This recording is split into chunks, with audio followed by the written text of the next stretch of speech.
Prāṇama from Adhyapana. Adhyapana is all about learning. It is a platform where we study, we read, exchange views, and share knowledge about literature. But hold on, do we really have time to spare for that? Though we are interested to learn, in our today's busy schedule, do we have time to learn? Adhyapana is here exactly with that idea in mind. What we have done is we have come up with this idea where we make learning very easy through our small videos which are bite-sized, which make learning less time consuming, along with little write-up for you to read. With that in mind, let us kickstart our literary journey with a question. Hold on, why a question? Do you really start learning with a question?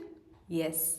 Just think, if not for all the questions that were answered in the past, do you think we would have got answers that we have today? Food for thought, just think about it. Now, coming back to the question for today, what is literature? The reason I chose this particular question is literature is one such term which is highly misunderstood today.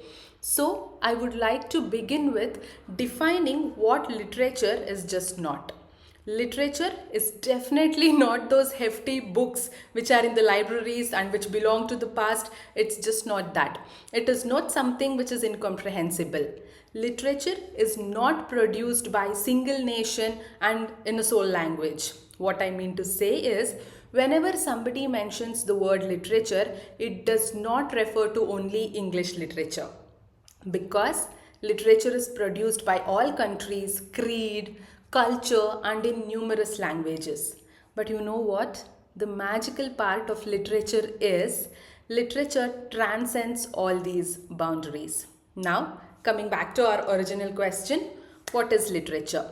Today, literature has become very vast in its space. What I mean to say is, today everything falls under the roof of literature. For example, a poem in your kid's book, fables, a Tinkle Digest, the billboards that you get to see while you're traveling on the road, or the podcasts that you listen to, or the Instagram reels that you see, a person who is dancing, a person who is expressing through paintings, graphics, also the comic shows that you get to see. Everything falls under the forte of literature. And the list does not end here, because even the space where you live in has a literature of its own. For example, kitchen space talks to you. It has its own culture. Garden has its own way of expressing. The balcony where you sit and discuss has a literature of its own.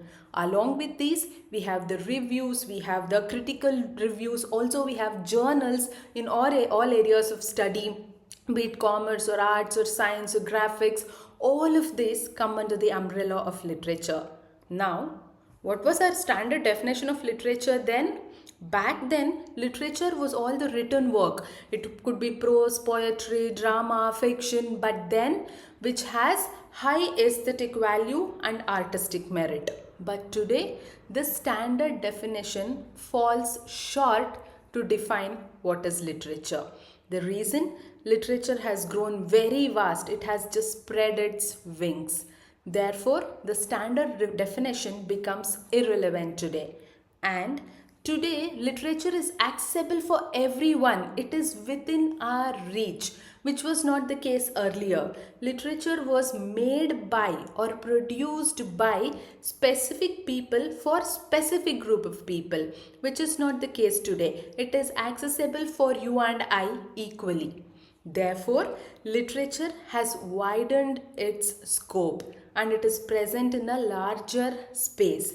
And with globalization, it has increased by leaps and bounds. Therefore, congratulations. Now that we know that literature has grown so much, we have a lot of opportunities to learn as well. And I wish you all the best and a happy learning journey with Adhyapana. Thank you.